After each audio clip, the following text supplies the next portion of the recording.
Marie Dubois, l'agent d'entretien, se tenait immobile au milieu du couloir feutré de la clinique et les Glycines, un établissement où le luxe suintait de chaque recoin.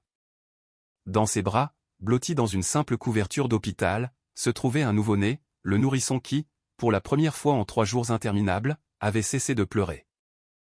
Un silence presque religieux s'était abattu sur l'étage. Il se tait, murmura la jeune infirmière, Manon, n'en croyant pas ses yeux fatigués. Regardez, il s'est vraiment calmé. Le silence fut brisé par une voix grave, rauque et glaciale qui fit sursauter tout le monde. Qui êtes-vous ? Demanda l'homme. Le propriétaire de l'entreprise, Stéphane Leroy, se tenait adossé au mur, son costume coûteux en désordre, son regard de prédateur fixé sur la femme qui avait osé prendre son fils. « Que faites-vous avec mon enfant ?» Ces hurlements étaient devenus la bande-son de son travail depuis 72 heures. Marie les entendait en passant la serpillière, en vidant les poubelles, en se cachant dans son local technique. Les pleurs du fils du millionnaire étaient une torture pour tout le personnel, mais pour Marie, c'était quelque chose de plus profond, un appel lancinant et douloureux qui réveillait en elle une corde oubliée depuis des décennies. Elle avait observé le désespoir des médecins et la fureur du père, un homme prêt à tout démolir sur son passage. Se remémorant un récent blâme et l'interdiction formelle d'entrer en contact avec les patients, elle avait lutté contre une impulsion puissante. Mais aujourd'hui, en voyant l'infirmière épuisée au bord des larmes, Marie avait brisé toutes les règles. Elle s'était approchée et avait simplement dit « Laissez-moi essayer ». Et, vaincu, il lui avait confié le bébé. Monsieur Leroy avait fait un geste agacé en direction de l'infirmière et s'était retourné vers la fenêtre, mais un mouvement dans le couloir avait attiré son attention. Il s'avança vivement vers la porte et l'ouvrit d'un coup sec.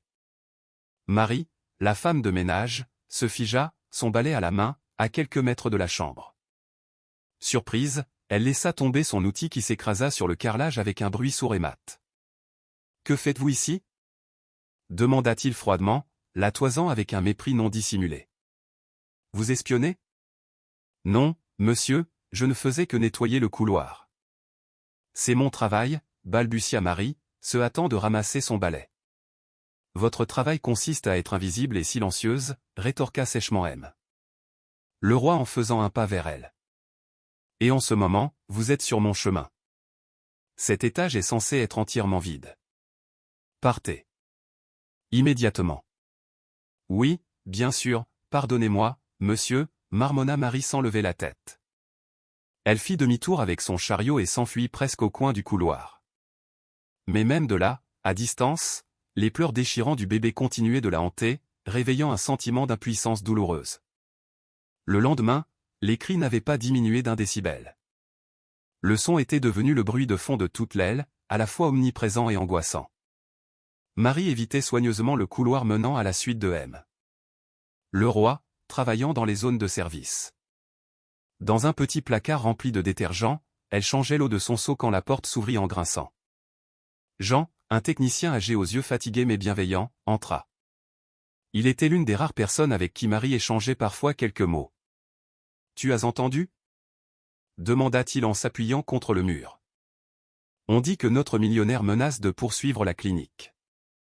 Ni lui ni son fils n'ont dormi depuis 2 nuits. »« J'entends les hurlements, » répondit doucement Marie en essorant un chiffon.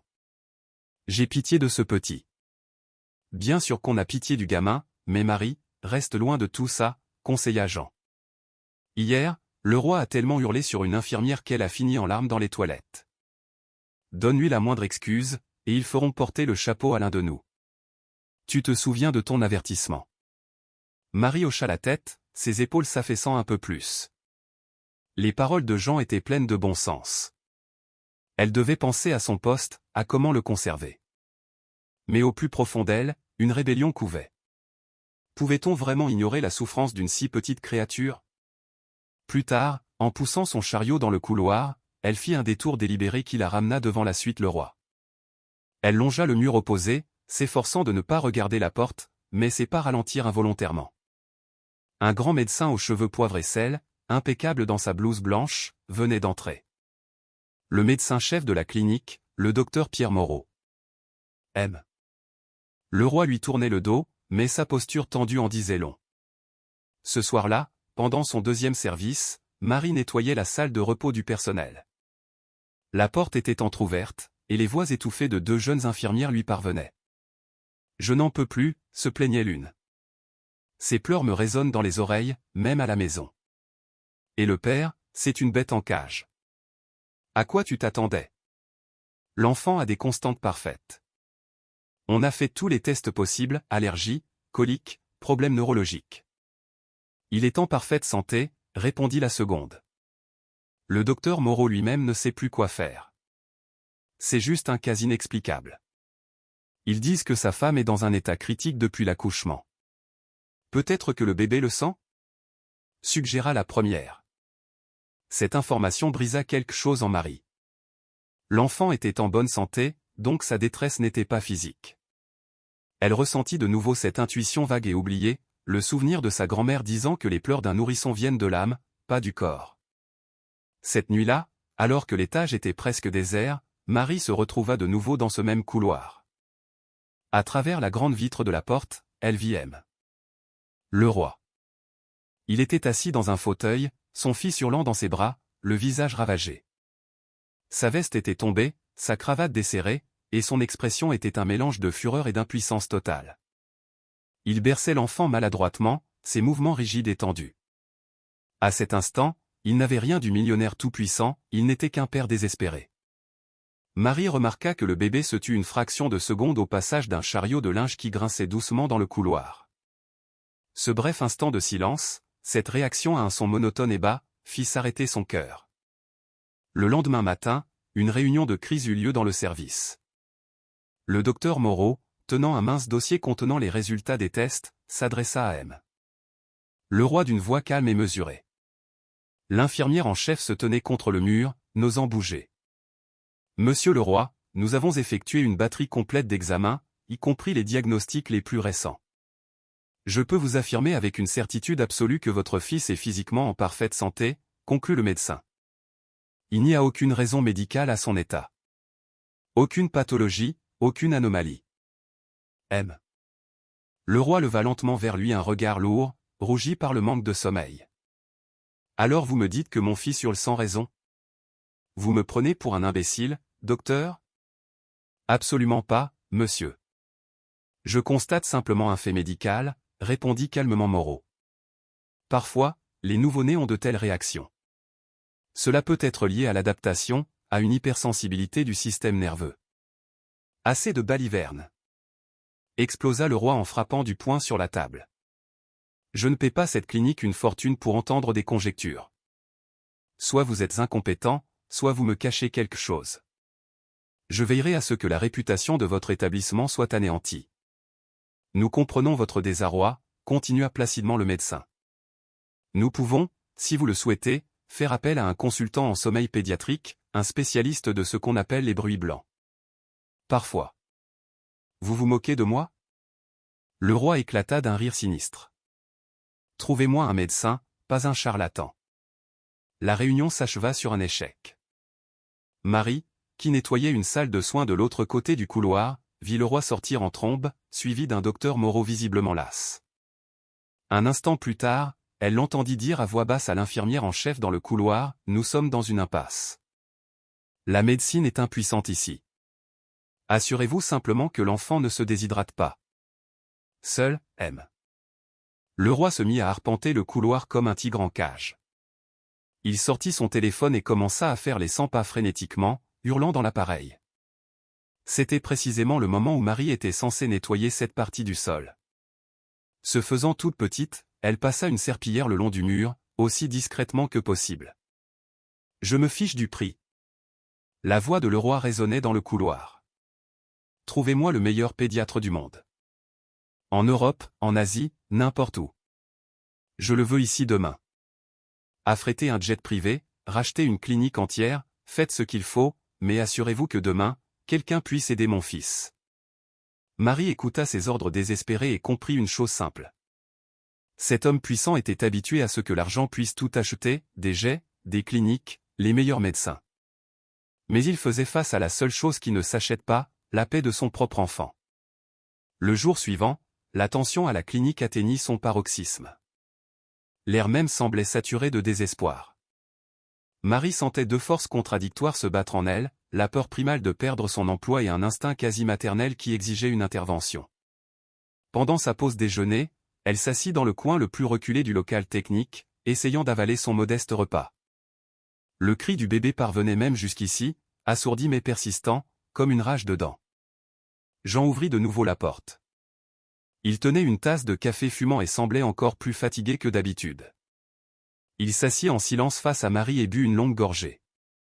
« Tu n'es pas dans ton assiette, » dit-il finalement, la regardant attentivement. « Tu penses encore à ce gamin ?» Marie hocha lentement la tête, ses yeux fixés sur sa boîte en plastique. « Je n'arrête pas. Il est si petit, Jean. Il ne devrait pas souffrir comme ça. » Personne ne le devrait, convint le technicien. Mais ce n'est pas notre combat, Marie. Comprends-le, s'il te plaît. Toi et moi, on est des petites gens. Notre travail, c'est de réparer des tuyaux et de laver des sols pour gagner notre vie. C'est tout. Mais si personne ne peut l'aider ? Murmura-t-elle presque. Les médecins haussent les épaules. Se aiment. Le roi est prêt à acheter le monde entier, mais ça ne sert à rien. Et tu penses qu'une femme de ménage avec un balai peut faire quelque chose là où des professeurs diplômés sont impuissants ? Jean eut un petit rire, mais il n'y avait aucune moquerie dans son regard. Juste une amère ironie. Écoute, Marie. Ça fait 20 ans que je travaille dans des endroits comme celui-ci. Des types comme le roi, j'en ai vu des centaines. Pour eux, toi et moi, on n'est pas des personnes. On est du mobilier. Une fonction. Si tu sors du rang, il t'écrasera sans même s'en rendre compte. La direction de la clinique prendra son parti parce qu'il leur verse des millions. Tu seras à la rue le jour même, et personne ne se souviendra de ton nom. Je sais, dit doucement Marie. Tu as raison, bien sûr que tu as raison. J'ai peur. Terriblement peur. Alors aie peur, continua Jean avec fermeté. La peur nous maintient en vie. Tu as des dettes, tu as besoin de vivre. Tu ne peux pas tout risquer, pourquoi ? Un élan de sympathie passager. Crois-moi, ça ne changera pas le monde. Ça ne fera qu'une chômeuse de plus. Il vida son café et se leva. Fais attention à toi, Marie. Ne cherche pas les ennuis. Les mots de Jean agirent comme une douche froide, glaçant temporairement ses impulsions. Elle resta seule dans le silence du local, qui semblait assourdissant après son départ. Il avait raison sur toute la ligne. Elle n'était personne. Toute action de sa part serait perçue comme de l'insubordination, une farce grotesque et déplacée. Son déjeuner terminé, elle retourna au travail, essayant de ne penser qu'à la propreté des carreaux et aux traces sur les miroirs. Mais ce soir-là, alors que son service touchait à sa fin, elle assista à une scène qui changea tout. Une jeune infirmière, tentant de calmer le bébé, alluma un appareil. Un enregistrement de bruit blanc. Un sifflement monotone emplit la pièce. Pendant quelques secondes, le bébé se tut, et l'infirmière esquissa un sourire de soulagement. Mais son visage se crispa de nouveau, et il se mit à pleurer avec une fureur renouvelée, encore plus fort, plus désespérément, comme si ce son artificiel lui infligeait une douleur physique. Marie regarda la scène, et une certitude s'imposa à son esprit. Ils faisaient tout de travers. Ils essayaient de couvrir ses cris, alors qu'il fallait entendre son silence. Sur le chemin du retour, elle marchait lentement, perdue dans ses pensées. La ville de Tours était bruyante, scintillante de lumière, mais Marie n'y prêtait aucune attention. Elle s'arrêta devant la vitrine d'un magasin pour enfants. Derrière la vitre, des mannequins de bébés reposaient dans des berceaux douillets. À côté d'eux, un mannequin de mère se penchait sur l'un d'eux, une tendresse figée sur son visage de plastique. Cette image simple et commerciale la frappa au cœur. Elle se souvint de son village, de sa jeunesse, des soirées chaudes et des chansons douces qui pouvaient apaiser n'importe quelle tempête. Ce n'était pas de la superstition, c'était un lien qu'aucun instrument médical ne pouvait mesurer. Elle arriva dans sa petite chambre de bonne en périphérie de la ville, s'assit sur son lit et, de manière inattendue, se mit à fredonner tout bas. C'était l'une de ses berceuses, la plus simple, la plus ancienne. La mélodie coulait d'elle-même, et pour la première fois depuis des jours, Marie sentit la peur dans sa poitrine commencer à se dissiper. C'était une vieille berceuse corse, transmise de mère en fille. Elle ne savait pas encore ce qu'elle allait faire, mais elle savait qu'elle ne pouvait plus rester les bras croisés. La nuit tomba sur la clinique comme une épaisse couverture de velours, mais elle n'apporta ni paix ni repos. Au contraire, le silence des couloirs stériles et faiblement éclairés semblait lourd et tendu. Seul un son perçait cette quiétude angoissante, celui qui ne semblait jamais devoir s'arrêter. Le cri provenant de la suite de luxe du 7e étage était devenu une partie intégrante de la veillée nocturne, son pouls, son air le plus douloureux et le plus exposé.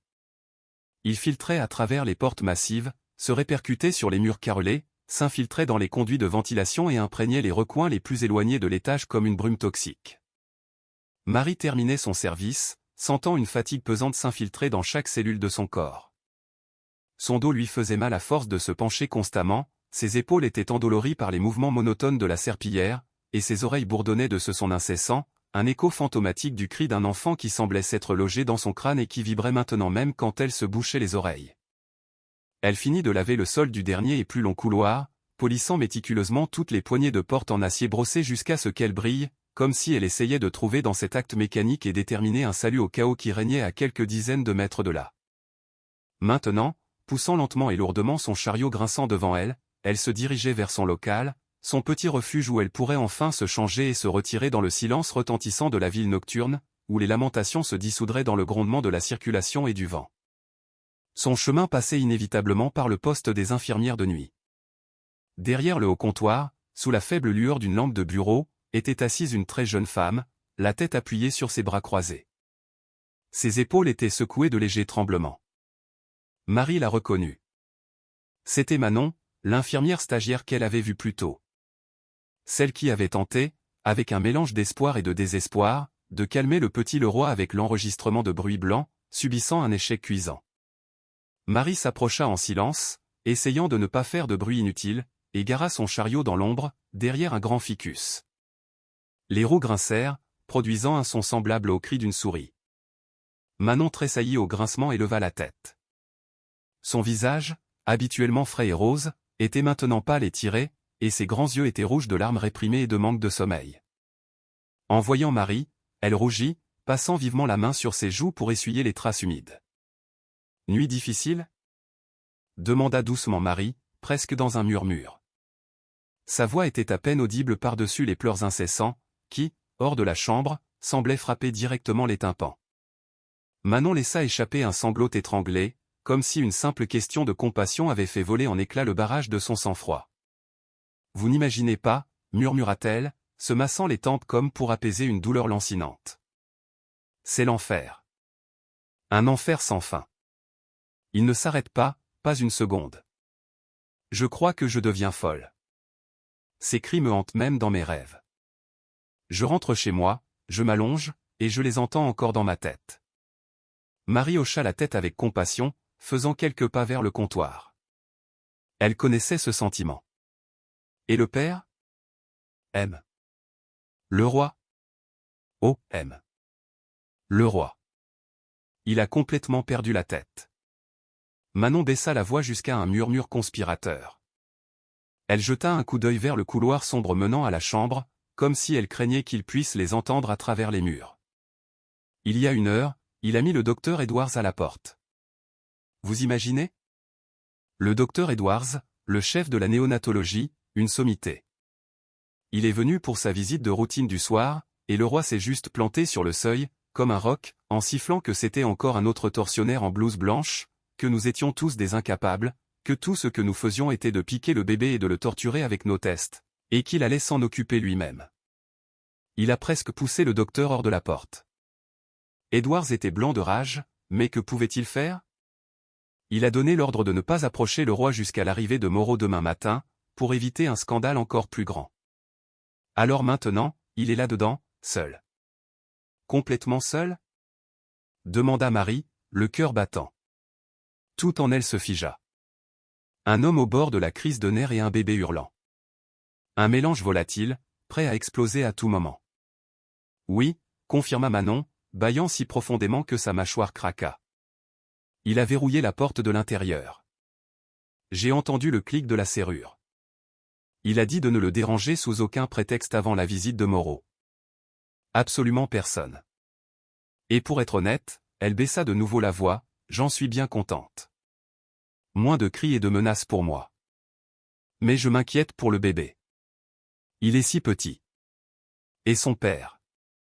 Il le secoue, le balance si brusquement, j'ai peur qu'il lui fasse mal sans s'en rendre compte. Elle regarda Marie avec des yeux désespérés, cherchant un soutien ou même juste de la compassion dans son visage. Il n'a rien mangé depuis hier matin. Je lui ai apporté son plateau personnellement. Il y avait un steak, des légumes, tout ce qu'il avait commandé. Il n'a même pas regardé, il a juste balancé la table contre le mur. La vaisselle a volé en éclats. Il a dit qu'il ne toucherait pas à la nourriture tant que son fils souffrirait. Il ne boit que de l'eau en bouteille, les unes après les autres. Qu'est-ce qu'on est censé faire? On ne peut pas le nourrir de force, n'est-ce pas? L'infirmière en chef a dit de ne pas intervenir, juste de tout consigner dans le journal. Observer et consigner. Facile à dire pour elle. Il aime tellement son fils, dit Marie doucement, presque mécaniquement. Cette pensée était la seule encre de salut dans cet océan de désespoir. L'amour devait trouver un chemin. Il ne pouvait pas être uniquement destructeur. Il l'aime de manière obsessionnelle, rétorqua Manon avec une passion inattendue. Ce n'est pas de l'amour, c'est de la possession. Une rage née de l'impuissance. Il regarde ce bébé comme si ce n'était pas un enfant, mais un projet d'entreprise ultra important qui a lamentablement échoué et ruiné toute sa réputation. Ce matin, il a eu une crise de colère contre le docteur Moreau qu'on aurait pu entendre d'en bas. Il a menacé de retirer toutes ses donations, de faire fermer la clinique et de nous poursuivre en justice un par un, jusqu'au personnel de nettoyage, pour préjudice moral. Et puis, quand Moreau est parti, il s'est juste effondré dans un fauteuil, a mis son visage dans ses mains et a pleuré. Imaginez, un homme comme lui, de vrais sanglots. Ses épaules tremblaient. Je l'ai vu à travers la vitre en apportant une perfusion dans la chambre d'Axan grave côté. 5 minutes plus tard, il était de nouveau droit, et ce même masque d'acier et de fureur était sur son visage. Manon s'interrompit, reprit son souffle, et sembla seulement maintenant remarquer vraiment Marie. « Pourquoi êtes-vous encore là? Votre service est terminé depuis longtemps. »« Oui, je m'en vais, » mentit Marie, sentant les mots se coincer dans sa gorge. « Je voulais juste m'assurer que tout allait bien. Laissez-moi prendre les déchets de votre poubelle. » Elle fit semblant de changer le sac de la poubelle du comptoir pour donner du poids à ses paroles. « Bonne nuit, Manon. » Comment cela pouvait-il bien se passer? Elle poussa son chariot plus loin, tourna un coin qui la mettait à l'abri de la lumière du poste des infirmières, et s'arrêta dans l'obscurité épaisse. Son cœur battait si fort qu'il semblait marteler ses tempes. Les paroles de Manon avaient peint une image terrifiante. Un homme épuisé, affamé, irrationnel, enfermé seul avec un bébé hurlant. L'avertissement de Jean résonnait dans sa tête. Il t'écrasera sans même s'en rendre compte. La peur serpentait le long de sa colonne vertébrale comme une vague froide et visqueuse. Elle devait partir. Maintenant. Faire demi-tour et partir, tout oublier. Ce n'était pas son combat. Elle avait fait quelques pas vers son local quand elle entendit soudain des bruits de pas légers et réguliers derrière elle. Instinctivement, Marie se blottit dans une alcôve, se fondant presque dans l'ombre. Le gardien de nuit, un homme massif au visage las, passa. Il s'arrêta juste devant la porte de la chambre de Leroy, écoutant les cris qui filtraient. Il soupira lourdement, secoua la tête, marmonna quelque chose pour lui-même et continua son chemin dans le couloir. Cette scène brève, banale et routinière, effraya Marie d'une manière ou d'une autre encore plus. Pour tout le monde, c'était juste un bruit gênant, un problème à endurer jusqu'au matin. Personne ne réalisait qu'une catastrophe se préparait derrière cette porte. Alors que les pas du gardien s'estompaient, Marie resta figée dans son alcôve, incapable de bouger. Et puis, le son des pleurs dans la chambre changea. La tonalité se modifia de manière presque imperceptible, mais Marie, dont l'ouïe était devenue extraordinairement sensible ces derniers jours, le capta immédiatement. Le cri n'était plus simplement exigeant ou douloureux. Les notes de colère puissantes avaient disparu. Maintenant, il était plus aigu, plus mince, avec une sorte de trémolo paniqué. Ce n'était plus un cri de protestation, mais le pur hurlement de terreur animale, le cri d'une petite créature poussée à la limite, au bout de ses forces. Ce son paralysa Marie. Il la transperça, réveillant un souvenir aussi vif que douloureux. Soudain, elle n'était plus dans le couloir d'une clinique de luxe, mais dans sa vieille petite chambre des années auparavant, les dernières bûches se consumant dans le poêle, et sur le lit, au milieu d'un tas de vieilles couvertures, sa petite fille hurlait de la même manière, s'étouffant de ses propres cris. Marie l'avait secouée, suppliée, marché pendant des heures, en vain. Seul, désespéré, au bord de la folie, il lui semblait que ses cris allaient lui déchirer le cœur. Et puis, presque inconsciente de fatigue, elle avait commencé à chanter doucement, presque inaudiblement, une vieille chanson que sa mère lui avait chantée. Et l'enfant s'était tu. Ce souvenir la brûla, et en même temps, il fit naître en elle une détermination froide et étrange. Elle ne pouvait plus partir. Oubliant toute prudence, elle laissa son chariot contre le mur et se glissa silencieusement en arrière le long du couloir, se pressant contre le mur froid pour regarder par la longue et étroite fenêtre de la porte de la chambre. Ce qu'elle vit lui coupa le souffle. La chambre était immense, ressemblant plus à une suite d'hôtel 5 étoiles qu'à une chambre d'hôpital. Mais tout ce luxe, les meubles en cuir souple, les rideaux de soie coûteux, les peintures abstraites aux murs semblaient maintenant déplacées, un décor factice pour la tragédie qui s'y jouait. M. Le roi arpentait la pièce dans la pénombre d'une veilleuse. Il n'était plus l'homme imposant et intimidant au costume parfait. Il n'était plus qu'une ombre décharnée. Sa chemise était froissée, son col ouvert et ses manches retroussées. Ses cheveux étaient en désordre, son visage pâle, sa barbe de 3 jours comme un masque de misère, et les cernes sous ses yeux semblaient avoir été peints. Il parcourait la chambre en tenant son fils à bout de bras, comme s'il avait peur de le serrer contre lui, comme si le petit paquet était brûlant ou toxique. Ses mouvements étaient brusques, chaotiques. Il trébuchait constamment, comme un homme ivre ou un somnambule. Il marmonnait quelque chose, et Marie pouvait entendre des bribes de phrases adressées au bébé. Un flot confus de menaces, de supplications et de promesses. Quoi d'autre? Que veux-tu? Chuchotait-il d'une voix rauque et brisée. J'ai tout fait. J'ai fait venir les meilleurs médecins du monde. Ils n'ont rien trouvé. Tu es en bonne santé, tu m'entends? Tu es en parfaite santé. Alors pourquoi cries-tu? Que veux-tu de moi? Il s'arrêta au milieu de la pièce, fixant le visage en pleurs de son fils avec une expression de totale incompréhension. Tu veux mon entreprise? Je te la donne. Je te transfère toutes les actions, maintenant. C'est ça que tu veux? S'il te plaît, tais-toi, mon fils. Tais-toi juste 5 minutes. Je t'en supplie. Je te donnerai tout ce que tu veux. Son regard se tourna vers la fenêtre où une pleine lune était suspendue. Tu veux que je t'achète la lune? Je le ferai. J'engagerai des ingénieurs, je construirai une fusée et je te la porterai ici. Dis-moi juste quoi faire. S'il te plaît, dis-moi quoi faire. Soudain, il s'arrêta, comme si une nouvelle idée lui était venue. Il déposa délicatement son fils hurlant dans son berceau transparent, comme s'il avait peur de le casser. Le bébé se mit immédiatement à crier encore plus fort, sentant qu'il était seul. Le roi attrapa son téléphone sur la table de chevet. Marie vit ses doigts maladroits chercher l'écran. Allô, c'est moi. Je me fiche qu'il soit 3 heures du matin. Écoutez-moi bien. Trouvez-moi, je ne sais pas, un chaman, un sorcier, un médium, n'importe qui puisse arrêter ça. Je paierai n'importe quel prix. Vous comprenez? Il grogna dans le combiné et, sans attendre la réponse, jeta le téléphone sur le canapé moelleux. Il reprit le bébé. Sa patience semblait être à bout. Dans ses bras, l'enfant se tordait. Son petit corps était tendu à l'extrême, comme une corde, et son visage, trempé de larmes et de salive, était rouge.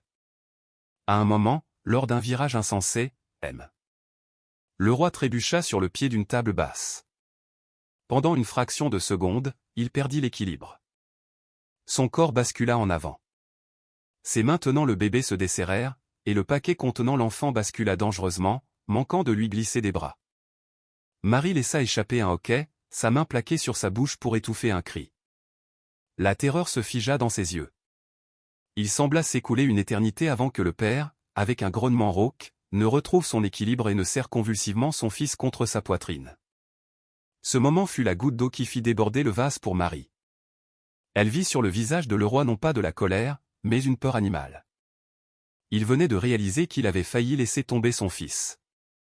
L'incident sembla lui avoir arraché ses dernières forces.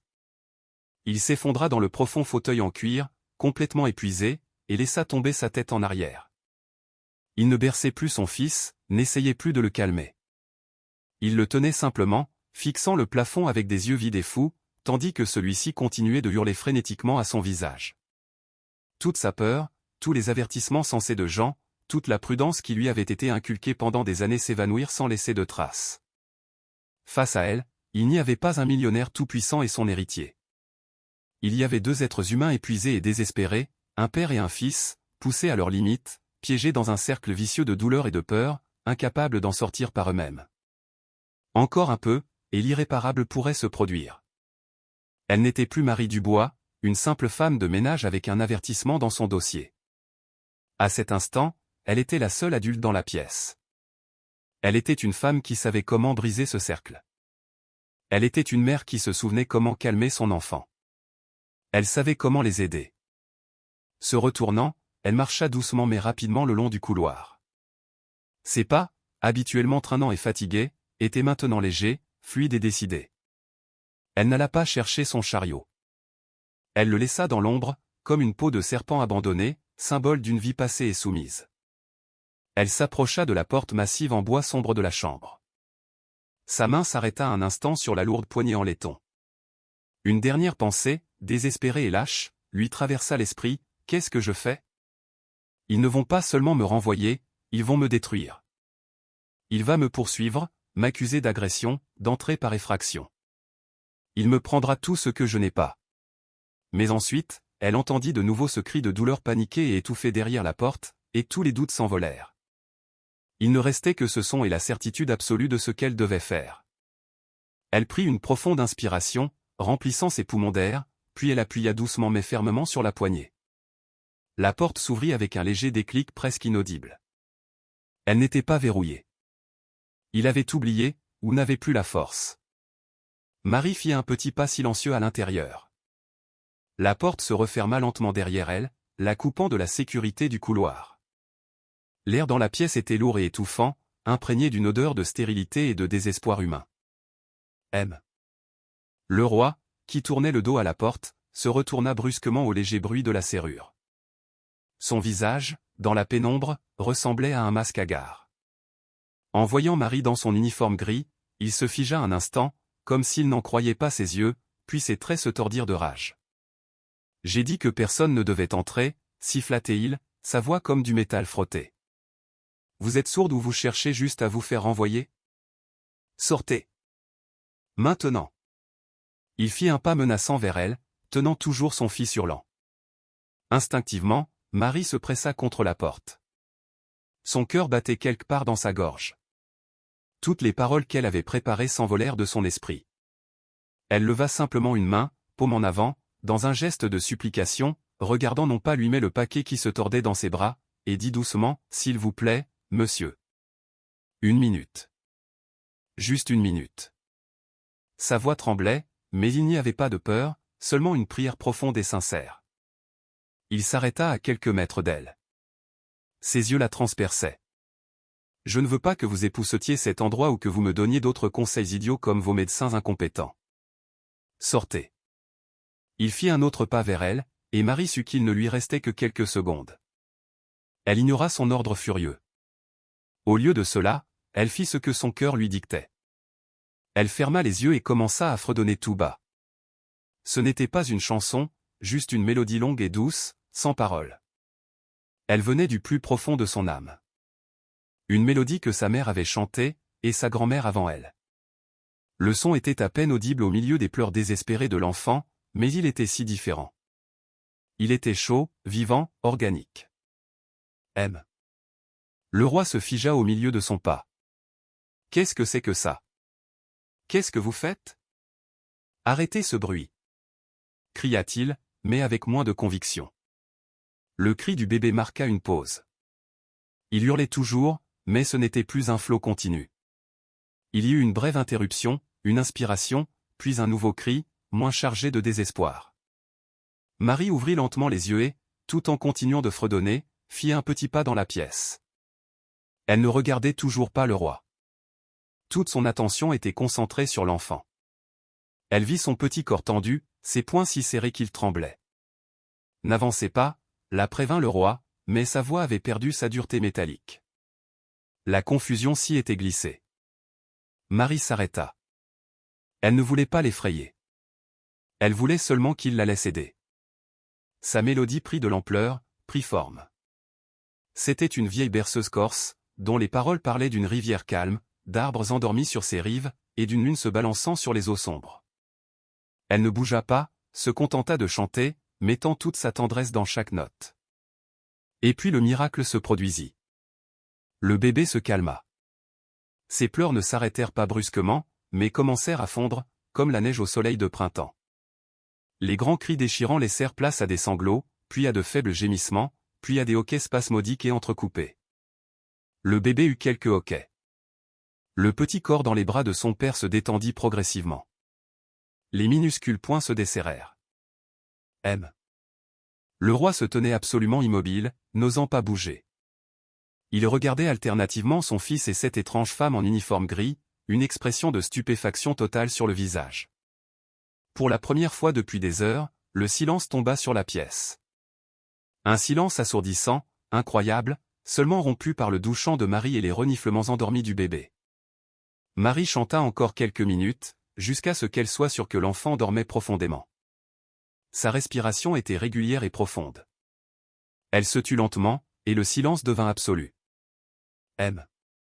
Le roi, avec une précaution infinie, comme s'il portait le plus grand des trésors, s'approcha du berceau spécial et y déposa son fils. Il resta là un long moment, penché sur lui, n'en croyant pas ses yeux. Puis il se redressa et se tourna lentement vers Marie. Elle était toujours près de la porte, prête à disparaître à tout moment. « Comment » murmura-t-il, et le mot résonna comme un coup de feu dans le silence. « Comment avez-vous fait ça » Marie se contenta de hausser les épaules, ne sachant que dire. « C'est juste une vieille chanson, monsieur, dit-elle doucement. « Une vieille chanson » demanda M. Le roi, incrédule. Il parlait à voix basse, comme s'il craignait qu'un bruit fort ne brise la magie fragile qui s'était installée dans la pièce. Il fit quelques pas vers Marie, et maintenant elle pouvait mieux voir son visage. La rage avait disparu, remplacée par une stupéfaction totale et une profonde fatigue. Mon fils a été soumis aux meilleurs spécialistes que j'ai pu trouver. Ils lui ont fait écouter des enregistrements de sons de la nature, de la musique classique, une sorte de son spécial. Rien n'a fonctionné. Et vous, vous entrez, vous fredonnez quelque chose, et il s'endort. Et vous vous attendez à ce que je croie que c'est la chanson ? Marie sentit le sang lui monter aux joues. Elle baissa les yeux vers le sol. Je ne sais pas, monsieur. Je vous ai juste vu en difficulté. Et lui aussi. Je voulais aider. Aider ? Il eut un petit rire, mais sans malice. Vous avez plus aidé que toute cette clinique avec son équipement hors de prix et son armée de professeurs. Qui êtes-vous ? Je vous ai déjà vu dans le couloir. Je suis agent d'entretien, monsieur. Je m'appelle Marie, murmura-t-elle, hésitant toujours à le regarder. Elle s'attendait à ce qu'il reprenne ses esprits, se mette en colère pour son intrusion, et la jette dehors pour la faire renvoyer. Marie, répéta-t-il lentement, comme s'il goûtait le nom. À ce moment, on frappa doucement à la porte, et ils sursautèrent tous les deux. M. Le roi jeta un regard agacé vers la porte, puis porta un doigt à ses lèvres, s'approcha sur la pointe des pieds et l'entr'ouvrit. L'infirmière, Manon, regarda à travers l'ouverture. « Monsieur le roi, tout va bien » chuchota-t-elle. Il a cessé de pleurer. Nous avons entendu le silence et nous avons commencé à nous inquiéter. Tout va plus que bien, pour la première fois en 3 jours, répondit-il d'un ton neutre. Mon fils dort. Je ne veux pas qu'il soit dérangé. Par personne. Vous comprenez ?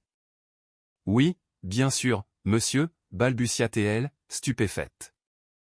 Son regard passa par-dessus l'épaule de le roi et rencontra la silhouette de Marie. L'incompréhension totale se peignit sur le visage de l'infirmière. Une dernière chose, ajouta le roi avant de fermer la porte. Appelez le chef de la sécurité et dites-lui de m'apporter le dossier personnel de cette femme. Il fit un geste de la main à Marie pour qu'elle se taise. La porte se referma, laissant Manon complètement déconcertée dans le couloir. Marie sentit un frisson glacial à ces paroles. Le chef de la sécurité, son dossier personnel. C'en était fini.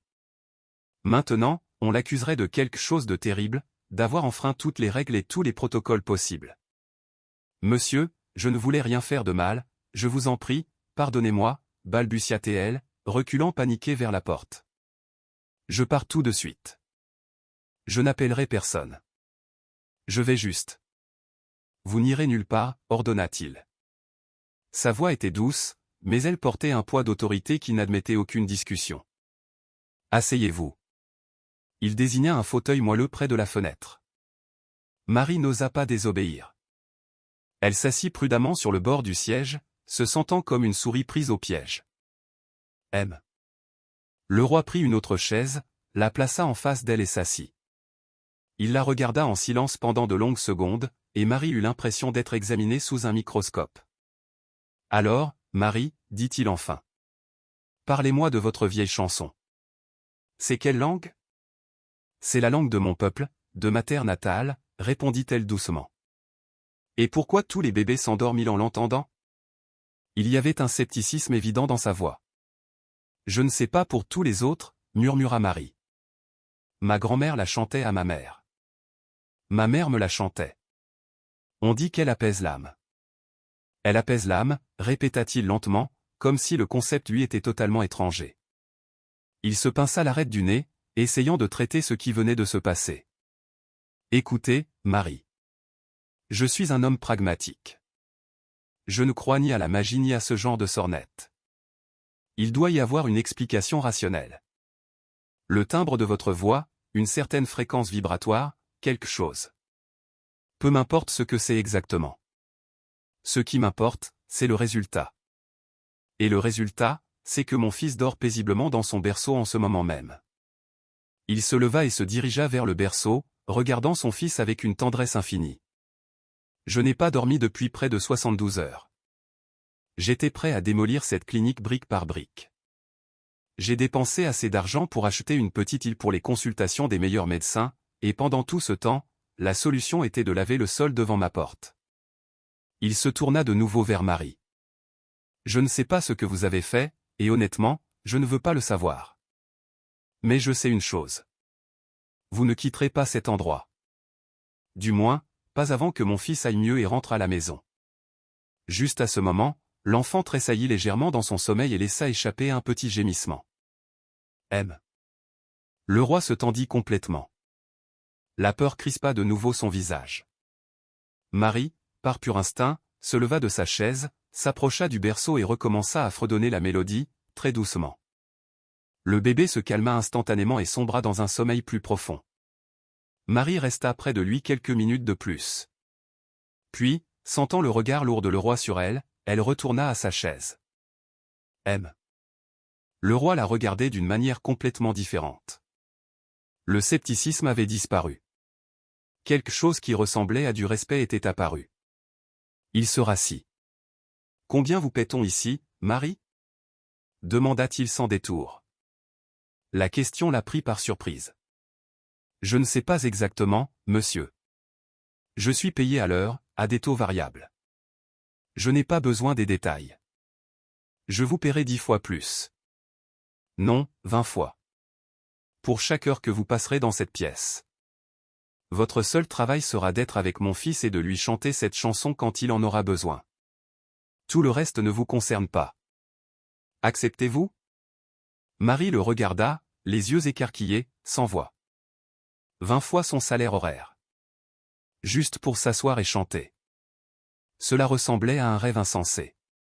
Elle resta silencieuse si longtemps que M. Le roi fronça les sourcils. Y a-t-il un problème? Ce n'est pas assez? Donnez votre prix, je le paierai, ajouta-t-il avec son ton habituel de chef d'entreprise. Non, non, monsieur, ce n'est pas ça, dit-elle, retrouvant enfin sa voix. C'est juste. C'est trop. Je n'arrive pas à y croire. J'accepte. Bien sûr que j'accepte. On frappa de nouveau légèrement à la porte. M. Le roi se leva et l'ouvrit. Un grand homme en costume impeccable, le chef de la sécurité, se tenait sur le seuil.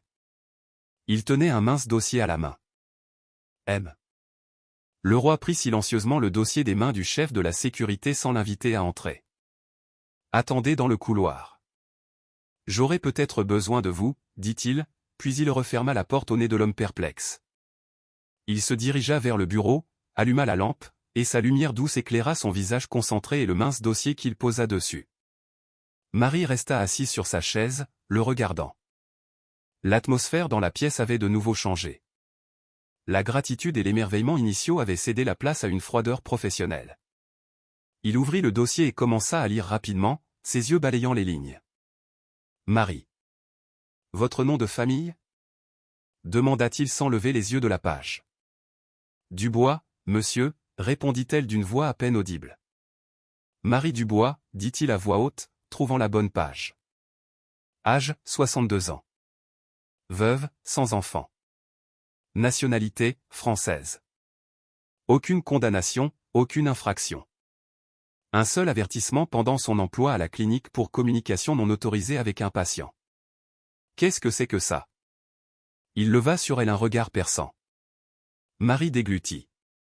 C'était un patient, il était très seul. Je lui ai apporté un verre d'eau et nous avons parlé quelques minutes. L'infirmière en chef m'a vu. Je vois, dit le roi en hochant la tête. Il n'y avait ni sympathie ni condamnation dans sa voix. Juste une constatation de fait. Il tourna la page. Situation financière, quelques dettes impayées. Essentiellement, rien d'intéressant. Vous êtes une personne parfaitement ordinaire, respectueuse de la loi et très pauvre. Il referma le dossier avec un bruit sec qui fit tressaillir Marie. Bien. Cela simplifie les choses. Il mit le dossier de côté et la regarda de nouveau. Alors, Marie Dubois. Mon offre tient toujours. Mais maintenant, passons aux détails, car je ne vous offre pas simplement un emploi. J'achète votre temps, votre compétence, et surtout, votre silence absolu. Il se leva et se mit à arpenter la pièce, les mains derrière le dos. Premièrement.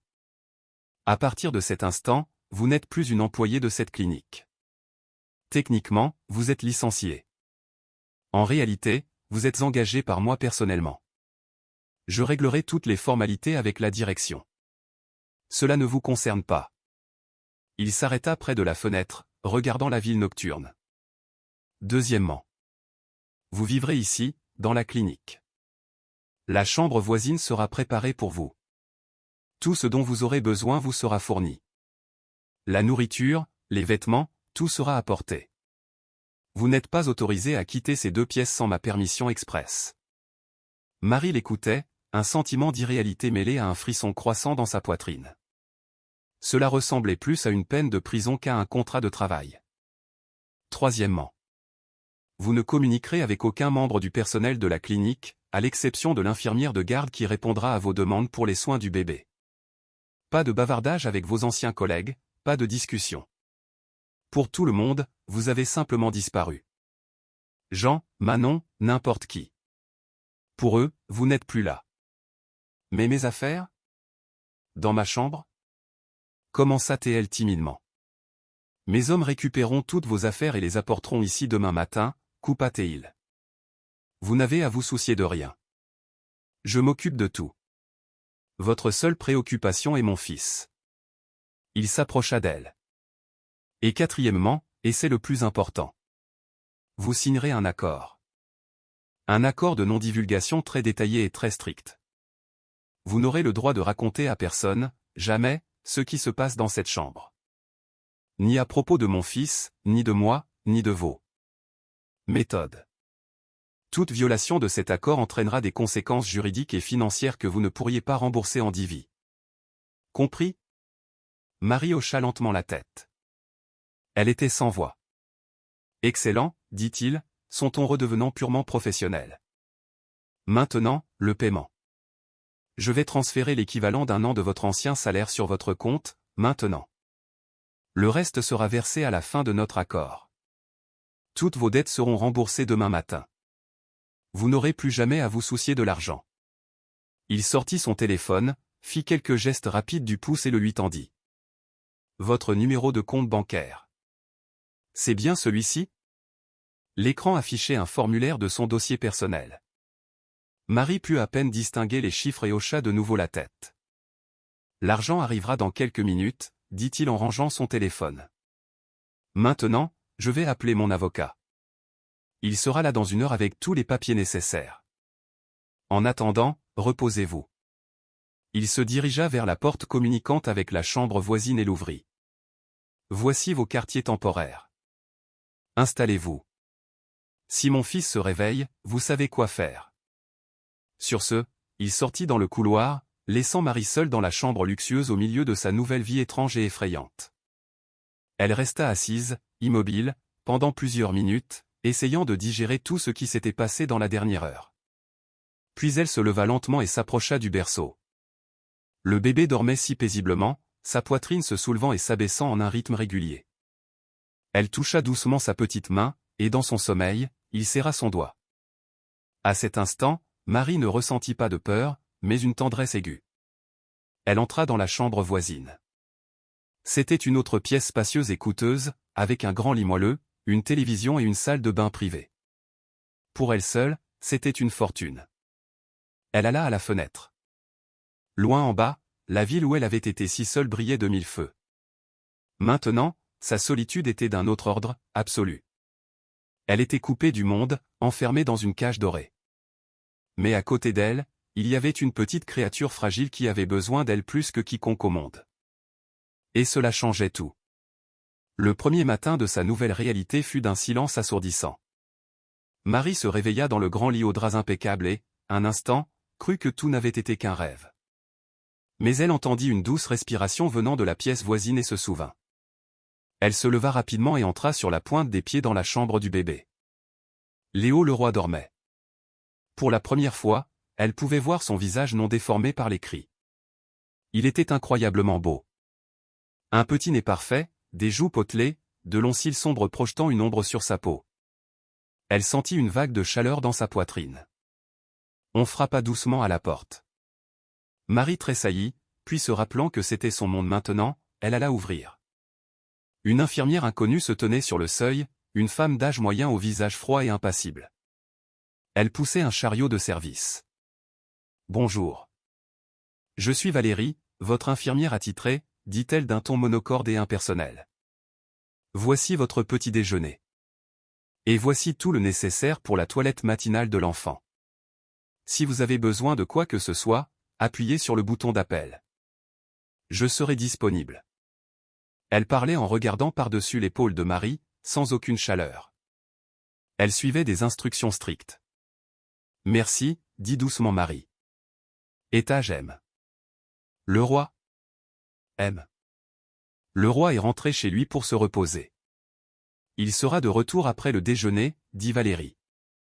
Il m'a demandé de vous informer que son avocat viendra à 10 heures et que vous ne devez pas quitter la suite. Sur ce, elle tourna les talons et partit, laissant Marie avec des sentiments mitigés. Un peu plus tard, comme promis, un homme en costume coûteux apporta plusieurs grandes valises. Elles contenaient ses maigres biens de sa chambre louée, qui semblait maintenant pathétique et déplacée dans ce décor luxueux. Un vieux pull usé gisait à côté du peignoir de marque qu'on lui avait apporté ce matin. Le contraste était saisissant. À 10 heures précises, l'avocat arriva. C'était un homme mince et impeccable, avec un regard acéré et une mallette en cuir de crocodile. Il ne se présenta pas, alla droit au but, posant une liasse de documents de plusieurs pages sur la table. « C'est un accord standard de service et de non-divulgation », expliqua-t-il sèchement, lui tendant un stylo coûteux. Les points clés, vous vous engagez à ne divulguer aucune information concernant la famille Leroy, la santé de leur fils, ou vos méthodes de soins. La pénalité pour violation, comme vous pouvez le voir à la page 17, est de 10 millions d'euros. Vous confirmez également que vous agissez de votre plein gré et que vous n'avez aucune réclamation contre votre ancien employeur, la clinique et les glycines. Il parlait vite et clairement, et Marie pouvait à peine suivre. 10 millions d'euros. Le chiffre semblait astronomique, fictif. Vous pouvez examiner le document, ajouta-t-il, sentant sa confusion, mais son contenu n'est pas sujet à discussion. Marie prit le stylo. Sa main tremblait légèrement. Elle ne lut pas. À quoi bon? Elle était déjà piégée, ce contrat ne faisait que formaliser sa position. Elle signa là où l'avocat lui indiqua. Il rassembla silencieusement les papiers, les rangea dans sa mallette, hocha la tête et partit. Toute la procédure avait duré moins de 5 minutes. Elle était maintenant officiellement liée, pieds et poings. Les jours s'écoulèrent, se fondant les uns dans les autres. Son monde était réduit à 2 pièces et à un petit garçon, qu'elle appelait secrètement Léo, car personne ne lui avait jamais dit son vrai nom. Elle s'occupait de lui, le changeait, lui donnait les biberons que Valérie apportait, et bien sûr, elle chantait. Elle chantait pour l'endormir, pour le réveiller, quand il restait simplement là à regarder le monde avec de grands yeux sombres. Et le garçon était calme. Il ne pleurait plus jamais de ce cri terrible et déchirant. M. Le roi venait tous les jours. Il arrivait généralement après le déjeuner, frais et dispos, dans un costume parfait. Il s'asseyait en silence dans un fauteuil et observait. Il ne parlait jamais, mais sa présence créait toujours une tension dans la pièce. Il regardait Marie et son fils, son regard un mélange complexe de gratitude, de méfiance et d'une étrange pointe de jalousie. Il essayait de percer son secret. « C'est toujours la même mélodie ?» demanda-t-il une fois alors que Marie berçait l'enfant. « Non, monsieur, il y en a beaucoup. » Toute très ancienne, répondit-elle sans cesser de chanter. Une autre fois, il sortit son téléphone et appuya sur le bouton d'enregistrement. « Je veux enregistrer ça. Peut-être qu'on peut synthétiser le son et le jouer en votre absence. » Marie ne répondit pas, mais sentit un pincement au cœur. Il voyait toujours cela comme une fonction. Une solution technique à un problème, quelque chose qu'il pouvait étudier, reproduire et jeter une fois inutile. L'enregistrement ne fonctionna pas. Quand il essaya plus tard de le faire écouter à son fils éveillé, celui-ci tourna la tête avec irritation et commença à gémir. Dès que Marie s'approcha et chanta en direct, il se calma. Cet échec sembla irriter M. Le roi.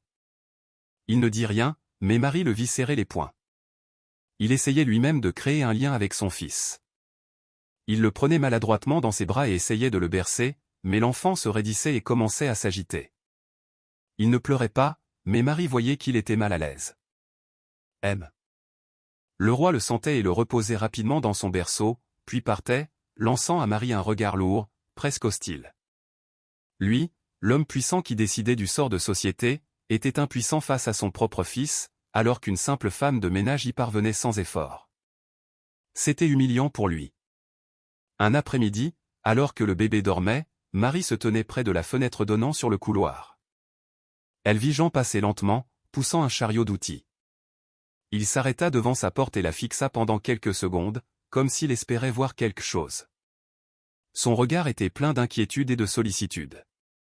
Marie eut une envie folle de lui faire un signe de la main, de lui faire savoir qu'elle allait bien, mais elle n'osa pas. Elle se souvint des mots de le roi, « Pour eux, vous n'êtes plus là. » Elle recula de la fenêtre, le cœur serré par la solitude. Elle était un fantôme dans cette clinique, visible seulement pour un homme et un bébé. Une autre semaine s'écoula, se transformant en un seul long jour pour Marie, confinée entre les 4 murs de ses 2 pièces. Un matin, M. Le roi entra plus tôt que d'habitude. Il ne portait pas de costume, mais une simple chemise sombre, et il avait l'air à la fois anxieux et fatigué. « Ma femme sort des soins intensifs aujourd'hui », annonça-t-il sans préambule. Sa voix était douce. « Les médecins disent que son état est stable. Elle va pouvoir voir son fils. » Le cœur de Marie manqua un battement. Sa femme, la mère de l'enfant. Elle l'avait presque oublié pendant tout ce temps, complètement absorbée par les soins du bébé. Maintenant, elle allait rencontrer la femme dont elle avait usurpé la place pendant ses jours. « C'est une excellente nouvelle, monsieur, dit-elle sincèrement. « Oui, hocha-t-il, regardant son fils endormi. « Ils l'amèneront dans 1 heure. Je veux que tout soit parfait. Et continuez à faire ce que vous faites. Je veux que l'enfant soit calme quand elle entrera. » C'était l'ordre le plus étrange qu'il lui ait jamais donné. Marie hocha la tête. En 1 heure, elle changea le bébé, nettoya ses plis avec des lingettes chaudes et l'habilla d'un petit ensemble bleu que Valérie lui avait apporté. Le garçon se réveilla et commença à s'agiter, mais Marie le prit dans ses bras, s'assit dans le fauteuil près de la fenêtre et commença à fredonner sa berceuse la plus douce, celle de la rivière calme et des arbres endormis. La porte de la chambre s'ouvrit. Une infirmière entra la première, suivie d'un fauteuil roulant. Une jeune femme y était assise, pâle et très faible, mais ses grands yeux brillants se posèrent immédiatement sur le paquet dans les bras de Marie. C'était Sandrine, la femme de M. Leroy. Stéphane Leroy s'approcha du fauteuil et posa une main sur l'épaule de sa femme. Son visage était empreint d'une tendresse infinie. « Le voilà, mon amour, dit-il doucement. Notre fils. Il va bien. » Sandrine sourit, un sourire faible mais heureux. L'infirmière poussa le fauteuil plus près de Marie. Marie, continuant de fredonner doucement, voulut se lever pour donner le bébé à sa mère, mais Sandrine lui fit signe de ne pas bouger. Elle se contenta de regarder son fils, des larmes coulant sur ses joues. Le bébé, entendant la voix de Marie, gazouilla doucement, ses yeux fixés sur son propre poing. Et à ce moment-là, il sembla que Sandrine entendait vraiment la mélodie pour la première fois. Son sourire s'effaça. Elle fronça les sourcils, son regard quittant son fils pour se poser sur le visage de Marie. Son regard devint intense, perplexe. Elle écoutait les notes familières, oubliées, qui réveillaient quelque chose de profond en elle, quelque chose de sa plus tendre enfance. Qu'est-ce que c'est que cette chanson? Murmura-t-elle. Sa voix était faible, un bruissement de feuilles. Marie se tut, mal à l'aise. C'est juste une berceuse de ma région, madame, répondit-elle doucement, les yeux baissés. Mais le regard perçant de Sandrine ne la quittait pas. Elle leva lentement une main tremblante et la pointa vers Marie. Comment? La connaissez-vous? M. Leroy fronça les sourcils, sentant que quelque chose d'étrange se passait. Sandrine, qu'y a-t-il? C'est Marie. Elle m'aide avec notre fils. Marie, prononça Sandrine, et le nom sonna différemment, pas à l'américaine, mais avec l'accent de sa langue maternelle. Le nom d'il y a de très nombreuses années. Elle se pencha en avant dans son fauteuil. Ses yeux s'écarquillèrent avec une prise de conscience choquée et terrible. Marie Dubois. Le monde bascula sous les pieds de Marie. Elle leva la tête et plongea son regard dans celui de Sandrine. Et dans ses yeux, elle vit le reflet de la petite fille aux nattes sombres qu'elle avait tenue dans ses bras plus de 20 ans auparavant, lui chantant cette même chanson. Sandrine? Laissa-t-elle échapper, non pas comme une question, mais comme un gémissement de reconnaissance. Un silence de mort tomba sur la pièce. M. Leroy regardait, confus, sa femme puis la femme qu'il considérait comme sa servante. Il vit le visage de sa femme devenir livide, une expression de choc, d'incrédulité et de quelque chose d'autre qu'il ne pouvait pas déchiffrer. « Que se passe-t-il » demanda-t-il, sa voix redevenant dure. « Vous vous connaissez » Mais il ne l'entendait pas. Sandrine fixait Marie, des larmes coulant maintenant librement. « Ce n'est pas possible, murmura-t-elle dans sa langue maternelle. Ils m'ont dit. Ils m'ont dit que tu étais morte. » Marie se mit à pleurer elle aussi, en silence, la tête baissée. Elle serrait le fils de sa fille perdue, son petit-fils, dans ses bras et ne pouvait pas prononcer un mot. Tous les secrets, toute la douleur, toute sa vie antérieure venaient de s'écraser sur elle. « Maman !» halta Sandrine, et ce murmure déchira le silence, faisant voler en éclats le monde de Stéphane Leroy jusqu'à ses fondations. Le mot « maman » resta suspendu dans l'air, lourd et impossible. M. Leroy se figea comme s'il avait été frappé par la foudre. Son cerveau refusait de faire le lien. Cette femme, Marie Dubois, cette femme de ménage qu'il avait engagée comme un animal curieux pour apaiser son fils, qu'il avait enfermé dans une cage dorée et étudié avec une curiosité froide. La mère de sa femme? C'était absurde, impensable. Cela brisait toute sa vision du monde, construite sur la logique, le statut et l'argent. Quelle absurdité? Lâcha-t-il.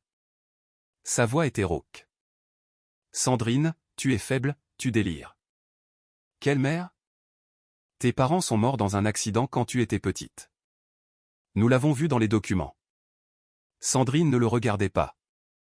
Son univers s'était rétréci au visage de la femme en face d'elle. Ce n'étaient pas mes parents, dit-elle doucement mais clairement, toujours dans sa langue maternelle. Ils m'ont adopté. Ils ont dit que ma vraie mère était morte en couche. Ils ont menti. Son regard se tourna vers Marie, et il contenait toute la douleur de 20 années de solitude. Tu m'as menti. Marie leva son visage baigné de larmes vers elle. Elle voyait devant elle non pas une femme adulte, mais une petite fille offensée de 5 ans qu'elle avait laissée sur le seuil d'une maison étrangère. Pardonne-moi, murmura-t-elle à travers ses larmes. Sandrine, ma fille, pardonne-moi. Je n'avais pas le choix. Pas le choix? La voix de Sandrine était métallique. Tu n'avais pas d'autre choix que de m'abandonner, de me laisser à des étrangers et de disparaître? Ce n'étaient pas des étrangers, c'étaient de bonnes personnes. Tu le sais. S'écria Marie, désespérée. Ton père, ton vrai père, était mort. J'étais seule, sans un sou, sans travail, dans la misère. Je me suis affamée pour que tu aies du lait. Je ne pouvais rien te donner, ni nourriture, ni avenir, ni éducation. Et cette famille, ils ne pouvaient pas avoir d'enfants. Ils m'ont promis qu'ils t'aimeraient comme leur propre fille, qu'ils te donneraient tout ce dont je ne pouvais même pas rêver. Et tu as pensé qu'une vie meilleure valait le prix de ma mère? Demanda amèrement Sandrine. J'ai pensé que c'était le mieux pour toi, cria presque Marie, sa voix étranglée. J'ai signé les papiers d'abandon. J'ai promis de disparaître de ta vie pour toujours, de ne jamais te déranger. J'ai déménagé dans une autre ville, puis dans un autre pays. Je pensais que tu étais heureuse, que tout allait bien pour toi. Je n'ai jamais, jamais cessé de t'aimer, pas un seul jour. Aime. Le roi écoutait ce dialogue dans une langue étrangère, mais l'intonation, les larmes et le désespoir étaient plus éloquents que n'importe quel mot. Il commençait à comprendre. Il s'approcha de Marie et lui arracha presque son fils endormi des bras. Marie recula, surprise. Assez de ce mélodrame, dit-il froidement, revenant à la langue commune, pour que tout le monde comprenne. Je ne sais pas à quel jeu vous jouez, mais je ne laisserai pas ma femme être manipulée. Il se tourna vers Marie. Vous êtes renvoyée. La sécurité vous escortera hors de la clinique dans 5 minutes. Et rappelez-vous l'accord de non-divulgation, si un seul mot sort d'ici, mes avocats vous détruiront. Non. S'écria Sandrine, essayant de se lever de son fauteuil. Stéphane, tu ne comprends rien. Je comprends parfaitement, rétorqua le roi. Une sorte d'imposteur est apparu. Ce n'est pas une imposteur. Le coupa Sandrine. C'est la berceuse. Je m'en souviens. Je ne sais pas d'où, mais je m'en souviens de ma plus tendre enfance. Personne d'autre que ma mère ne pouvait la connaître. Elle regarda de nouveau Marie. Pourquoi ne m'as-tu pas cherché? Je n'avais pas le droit, répondit amèrement Marie, ignorant les menaces de le roi. J'avais promis. Mais j'ai toujours su où tu étais. J'ai vu tes photos dans les magazines quand tu as grandi, quand tu t'es marié. J'étais si fier de toi. Je suis venu dans cette ville parce que tu y vivais. J'ai pris ce travail dans cette clinique parce que je savais que tu accoucherais ici. Je voulais juste être proche, te voir de loin. Je n'ai jamais rêvé que je tiendrais mon petit-fils dans mes bras. Ces mots firent fondre le cœur de Sandrine.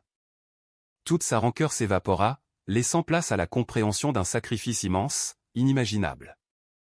Sa mère ne l'avait pas abandonnée. Elle avait été là toute sa vie, une ombre invisible. Et moi qui pensais que personne ne voulait de moi, murmura Sandrine. À ce moment, Stéphane le roi regarda son fils qui dormait paisiblement dans ses bras, et une prise de conscience folle et finale le frappa. L'impuissance des médecins et la magie d'une vieille chanson.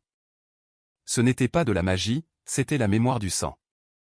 L'enfant, séparé de sa mère, n'était apaisé que par la voix de la mère de sa mère, par la berceuse qui reliait 3 générations par un fil invisible. Toute sa vision pragmatique du monde, où tout pouvait être acheté et expliqué, s'effondra. Il regarda Marie et, pour la première fois, la vit non pas comme une servante, mais comme une femme qui avait souffert. Il vit son sacrifice, son amour et son désespoir, et il eut honte. Honte de son arrogance, de sa cruauté, de l'avoir traité comme un objet. Il s'approcha lentement du fauteuil de sa femme et lui tendit délicatement leur fils. Sandrine prit le bébé dans ses bras. Puis le roi se tourna vers Marie. Il resta silencieux un long moment, cherchant ses mots. « Pardonnez-moi, dit-il finalement, et le mot sonna étrange et difficile dans sa bouche. Marie, je me suis conduit comme un monstre. J'étais aveugle et sourd. Pardonnez-moi, si vous le pouvez. Marie le regarda, et il n'y avait aucune colère dans ses yeux, seulement une fatigue infinie. Elle hocha simplement la tête en silence. « Reste, » dit doucement Sandrine, tendant la main vers Marie. « Reste avec nous, s'il te plaît. »« Maman. » Marie s'approcha et prit sa main. Elle s'agenouilla devant le fauteuil de sa fille, posa sa tête sur ses genoux et laissa enfin ses larmes couler. Des larmes de douleur, de joie et de soulagement, pour la première fois depuis des années, tandis que Sandrine lui caressait les cheveux, serrant son fils contre elle. Stéphane Leroy se tenait à proximité, regardant sa famille, sa vraie famille, complète, retrouvée de manière si étrange et douloureuse. Il réalisa qu'aujourd'hui n'était pas seulement la naissance de son fils, c'était la naissance de sa propre âme. 6 mois s'étaient écoulés. Une scène de tranquillité paisible régnait dans le salon spacieux et ensoleillé de la grande maison de campagne des Leroy en Provence. Le petit Léo, maintenant un peu plus grand et en parfaite santé, jouait avec des jouets colorés sur un tapis moelleux. À côté de lui, sur le canapé, Sandrine et Marie étaient assises. Elles parcouraient ensemble une vieille boîte de photos que Marie avait conservée pendant toutes ces années. Des clichés jaunis montrant une petite Sandrine avec des nattes, une jeune Marie, et leur modeste maison dans un village lointain. Elle riait doucement et se remémorait des souvenirs. Stéphane Leroy entra dans la pièce avec 2 tasses de thé. Il les posa sur la table, embrassa sa femme et regarda Marie avec un sourire. « Pas de secret entre vous, j'espère, » dit-il avec une douce plaisanterie. Marie ne vivait plus dans la peur. Elle était devenue un membre à part entière et aimé de la famille. Sa chambre était à côté de celle de Léo, et chaque soir, elle chantait une berceuse à son petit-fils. Mais ce n'était plus un acte de désespoir, mais un rituel d'amour, que Sandrine et Stéphane chérissaient. Stéphane avait changé. Il était devenu plus doux, plus calme, et avait appris à apprécier non seulement les rapports financiers, mais aussi les soirées tranquilles en famille. Il y a 2 mois, il avait créé une importante fondation caritative pour aider les mères célibataires en difficulté. Il n'en faisait aucune publicité, mais Marie savait qu'il l'avait fait en son honneur. Elle n'avait pas seulement retrouvé une fille et un petit-fils, mais elle avait aussi gagné un fils qu'elle n'aurait jamais osé espérer. Le cercle était enfin complet, non pas par la logique ou l'argent, mais par les notes d'une vieille berceuse corse.